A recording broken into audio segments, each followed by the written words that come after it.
अहम खबर है, विधानसभा के बाद अब टीएमसी संसदीय दल में बड़ी टूट के संकेत मिल रहे हैं।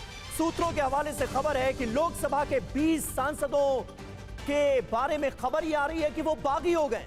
सूत्रों से खबर है कि बागियों की लिस्ट में सायोनी घोष भी शामिल हैं। सायोनी घोष का नाम हर किसी को चौंका रहा है। सायोनी घोष के बारे में अपडेट यह है कि वो दिल्ली से कोलकाता चली गई हैं। सायोनी घोष और राज्यसभा से इस्तीफा देने वाली सांसद सुष्मिता देव एक साथ ही दिल्ली से कोलकाता गई हैं। कल ही सुष्मिता देव ने राज्यसभा सांसद के पद से इस्तीफा दिया था और उसके ठीक बाद वो आसाम की सीएम हिमंता बिस्वा शर्मा के साथ मीटिंग करती नजर आई थी। दिल्ली एयरपोर्ट पर मास्क में दिखी हैं सायोनी घोष। उनकी तस्वीरें आपको दिखा रहे हैं और कहा यही जा रहा है, कल से लगातार सोर्सेस के हवाले से खबरें यही हैं कि बागी गुट में सायोनी घोष भी शामिल हैं। हालांकि अभी तक उनकी तरफ से डायरेक्टली कोई बयान नहीं आया है। कुमार कुंदन हमारे सहयोगी और आनंद प्रकाश पांडे इस वक्त हमारे साथ जुड़ चुके हैं। आनंद, एक के बाद एक ममता बनर्जी को झटका। ममता बनर्जी ने कभी इस बात की कल्पना नहीं की होगी कि जिस पार्टी को उन्होंने बनाया, अपने हाथों से सींचा, उसमें एक एक करके इस तरह से उनके नेता, विधायक, सांसद छिटकते नजर आएंगे। ऐसी भी नौबत आएगी, लेकिन आज वो नौबत है। ये जो 3 सांसदों का इस्तीफा हुआ है राज्यसभा के, टीएमसी के, इसके पीछे स्ट्रैटेजी क्या है? देखिए, इसके पीछे स्ट्रेटजी यही है कि राज्यसभा में बीजेपी को अपने नंबर्स बढ़ाने हैं। जिन सांसदों ने 3 सांसदों ने इस्तीफा दिया है, सुष्मिता देव, आज बारिक ने इस्तीफा दिया और सुखेंदु शेखर रॉय ने इस्तीफा दिया, इनको दोबारा बीजेपी राज्यसभा में लेकर आएगी और जो इनके जो बचे हुए टर्म है उस पर बाइपोल होगा। और जाहिर तौर पे अभी फिलहाल पश्चिम बंगाल में बीजेपी की मेजोरिटी है, तो ऐसे में ये तीनों चुन के दोबारा राज्यसभा में आ जाएंगे। बीजेपी की जो टैली बढ़ेगी।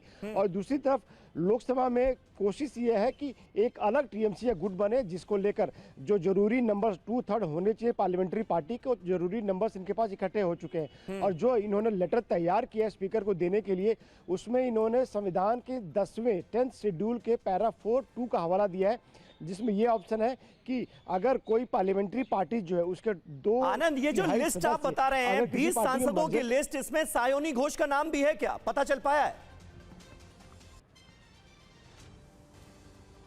जी बिल्कुल, सायोनी घोष का नाम भी है और सायोनी घोष ने बाकायदा साइन किया हुआ है। मैंने वो जो लेटर उन्होंने दिया है साइन करके, वो मैंने खुद वो लेटर देखा। उसके साथ साथ मैं आपको बता दूं कि बाकी जो तमाम सांसदों ने सिग्नेचर किया है वो खुद मैंने आंखों से कल देखा है।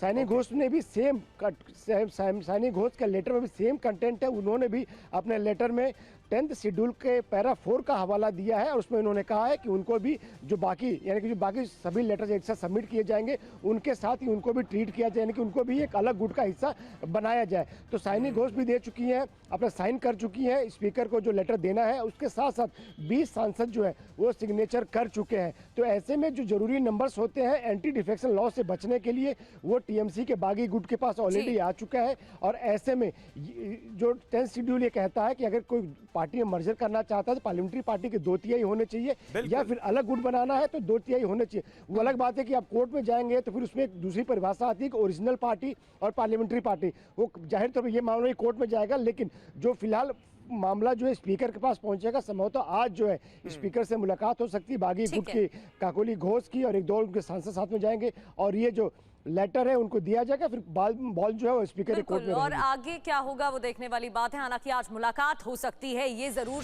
सूत्रों के हवाले से खबरें मिल रही हैं।